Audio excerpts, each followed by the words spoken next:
जय जगन्नाथ शुभ सकाळ आज 25 नवेम्बर सोमवार आज दिन भरी अनेक गुरुत्वपूर्ण खबर आसी 20 लाख महिला खाता को क्रेडिट है सुभद्रा टंका कटक बांग्लादेशी नाबालिका उद्धार राशन कार्ड डिजिटाइजेशन बाद पड़ा 5 कोटी भूत कार्ड आईन मंत्री बड़ बयान राज्य और केंद्र सरकार किसी नुआ योजना खूब शीघ्र लागू होगा जाऊँगी तेज आसतु आज सकाल 15टी गुरुत्वपूर्ण खबर उपर नजर पकाइबा जदि वीडियो आपण मानकु भल लगे निश्चित रूपे आपण मानक भल पाइबा स्वरूप गोटे गोटे लाइक वीडियो को निश्चय करदे तेज दर्शक बंधु आज सकाल प्रथम खबर जहाँ रही 20 लाख महिला खाता को क्रेडिट है सुभद्रा टंका 80 लाख छुईला हिताधिकारी संख्या महिला एक खुशी खबर सुभद्रा बाद पड़ा हिताधिकारी अकाउंट को आसला टंका सुंदरगढ़ बांटिले मुख्यमंत्री 20 लाख महिला खाता को क्रेडिट करागला सुभद्रा प्रथम किस्तिर तृतीय पर्याय टंका तेज 80 लाख छुईला हिताधिकारी संख्या परवर्ती खबर जहाँ रही कटक बांग्लादेशी नाबालिका उद्धार घटना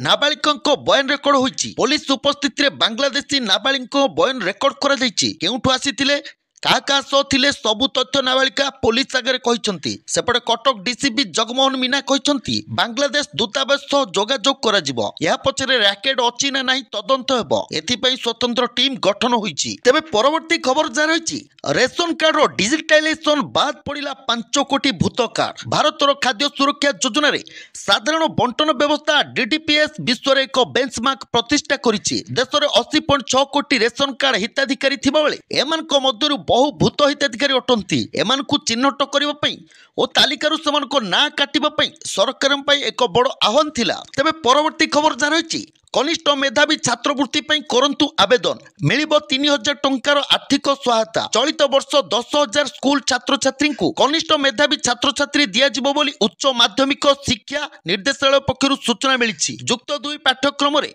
नाम लेखा जायतिबा छात्र छात्री मानकु वार्षिक 3000 टंकार आर्थिक सहायता दियाजिबो ऑनलाइन माध्यम रे निर्देशावली को पढ़ी एथि मध्यरु चलित मास 30 तारिख जाय छात्रवृत्ति पकाइबा पई आवेदन प्रक्रिया जारी रहिछि तेबे परवर्ती खबर जा रहिछि द्रुत गति करू नक्षत्र को चलाउछि एलियन सभ्यता सद्य आयन खुलासा मिली महाकाश रे जो नक्षत्र द्रुत बेगर यातायात करुछंती सेगुडी को एलियन सभ्यता परिचालन करती एक सद्य अध्ययन यही दाबी करिछि जे अध्ययन रु जणा पड़िछि एलियन माने निज नक्षत्र और ग्रह गुडी को ही महाकाश रे रूपांतर करिथांती जहा द्वारा सेमानकु अलग अलग एलियन प्रस्तुत करबा को पडु नाही तबे परवर्ती खबर जा रही सर्वकालीन रेकर्ड स्तर रे पहुंची सुना दाम भू राजनीतिक अस्थिरता अमेरिका फेडरल रिजर्वेशन शुद्ध हार ह्रास एवं विश्व बजार अनिश्चितता मध्य धातु दर में क्रमागत वृद्धि देखा मिली बर्तमान यह 76,000 टंका उपरे रिपोर्ट मुताबक 24 कैरेट 10 ग्राम सुनार दाम एवं 76,950 टंकार पहुंची तेबे परवर्ती खबर जहाँ रही श्रीमंदिर जावाक भक्तों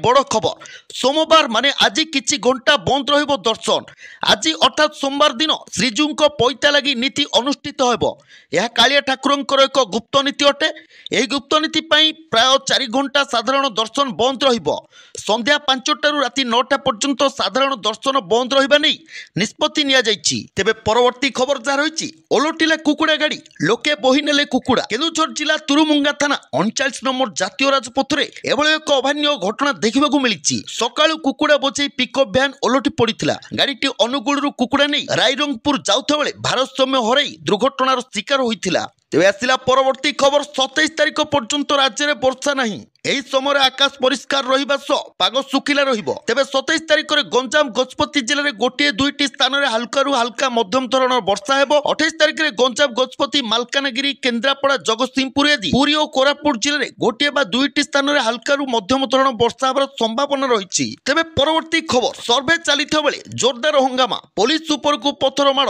उत्तर प्रदेश संभल में जामा मस्जिद रे होतबा सर्वे को नहीं लोकों मध्य एक आक्रोशमूलक देखा मिली सर्वे करने को पुलिस टीम उपरकू लोके पथर माड़ कर कोर्ट को निर्देश पर संभल में जमा मस्जिद रे द्वितीय थर सर्वे करने आज सकाल 6टार सर्वे टीम पहुंची देखला बेलू एभली एक अभावनीय घटना देखा मिली परवर्ती खबर दिने कि 2 दिन मध्य आरंभ होब रत्न भंडार मरामती काम जानुआरी 31 सुधा शेष होब रत्न भंडार मरामती काम बोली आईन मंत्री पृथ्वीराज हरिचंदन से आहरी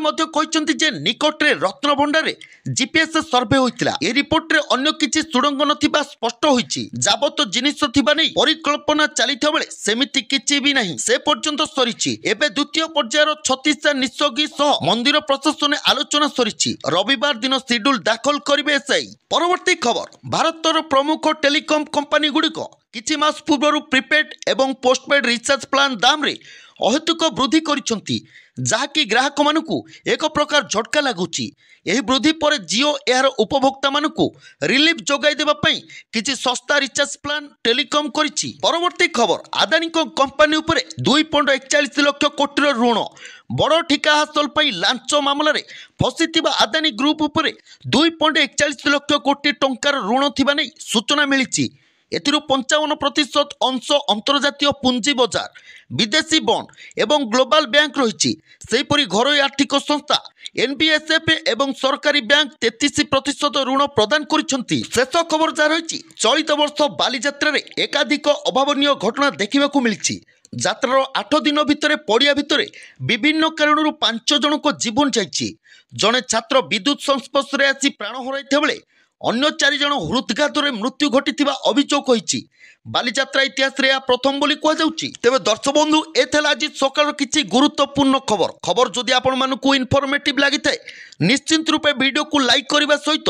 ଆମ ସହିତ ଯୋଡ଼ି ହେବା ପାଇଁ ଆମ ଚ୍ୟାନେଲକୁ ସବସ୍କ୍ରାଇବ୍ କରିଦିଅନ୍ତୁ। ରହୁଛୁ, ଜୟ ଜଗନ୍ନାଥ, ଧନ୍ୟବାଦ।